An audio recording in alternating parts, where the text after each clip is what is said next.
another Thoughts on Tech video. Today a short video testing the different levels of stabilization on the GoPro Hero 8 Black. During the test the camera was mounted on this dummy mount. As the stabilization keeps getting better, I thought of a pretty extreme test, riding an e-scooter on a cobblestone road. This is how it looks without stabilization at all.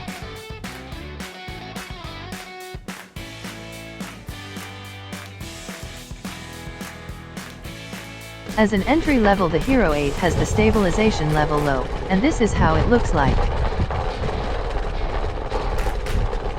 You see a great improvement in comparison to no stabilization, but here and there you can see huge shakes. The next level is the level high. In this one, again you see a considerable step up from the previous level, and the stabilization is already very good here. And as last we have the boost level.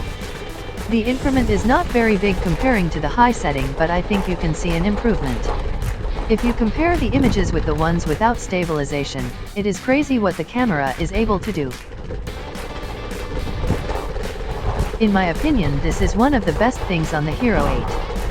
GoPro didn't just try to beat the rock-steady stabilization from DJI, but they gave the users the possibility to choose between more stabilization, with more crop, or less stabilization with a wider field of view.